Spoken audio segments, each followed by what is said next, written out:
Well, the war in West Asia continues to rage on despite U.S. President Donald Trump suspending strikes on Iranian power plants and energy infrastructure for 5 days. Since Trump's announcement, the region witnessed multiple attacks in Iran, Israel, and Gulf countries. The first to be targeted was Bahrain. Just hours after Trump's announcement, the country was rocked by several powerful explosions, with air raid sirens sounding across the capital. The Interior Ministry urged citizens to move to the nearest safe location. Israeli military then announced that it was conducting strikes on Tehran. It claimed it hit a site belonging to IRGC, which was used for directing battalions of the Basij paramilitary force. Iran's Red Crescent Society released a video highlighting the scale of the destruction and rescue operations. Iran retaliated, sending a barrage of missiles towards northern Israel, with air defense systems intercepting them. A loud blast also rang out over Jerusalem as the Israeli military sent search and rescue teams to a damaged building following 2 rounds of Iranian missile fire. According to Israeli military, a cluster missile from Iran hit the city of Nesher near Haifa. No injuries were reported in the incident. And in western Iraq, 15 fighters from the former paramilitary coalition Hashid al-Shabi, also known as the Popular Mobilization Forces, were killed and several wounded in a U.S. airstrike targeting a base. The strike occurred during a commander's meeting, with local officials reporting casualties still trapped under debris. Kuwait's Ministry of Electricity said 7 power transmission lines went out of service early Tuesday after shrapnel from air defense interceptions caused damage, leading to partial outages in several areas.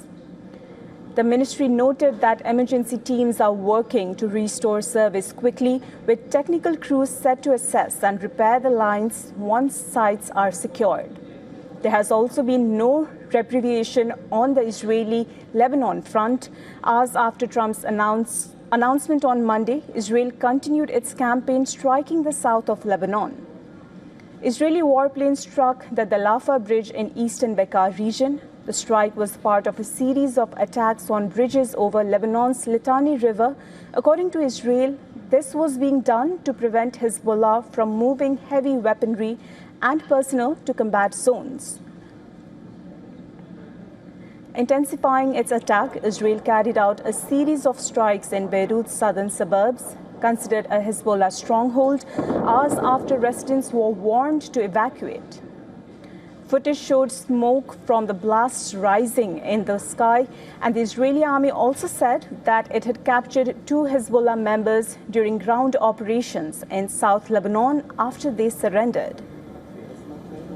The military also claimed that the attack killed a commander of the Quds force of Iran's Revolutionary Guards. Meanwhile, Iran's military has insisted that there was no need to deploy naval mines. This comes after Iran's Defense Council threatened to deploy these mines in the Gulf maritime routes if U.S. attacks its southern coasts or islands. State media earlier reported the threat includes floating mines released from the shore, potentially paralyzing shipping lanes. The Islamic Republic of Iran holds full and decisive control over the initiative in the Persian Gulf region and the territorial waters of Oman, and it manages the Strait of Hormuz with great intelligence and authority. Therefore, given our sufficient dominance and capability, there is no need to lay mines in the Persian Gulf, and we will make use of every available means to ensure security whenever necessary. According to reports, U.S. is weighing plans to blockade Kharg Island, Iran's main oil export hub, to pressure Iran into reopening the strait. What about the Strait of Hormuz? Who's going to be in control of that? That'll be opened very soon, if this works. How soon?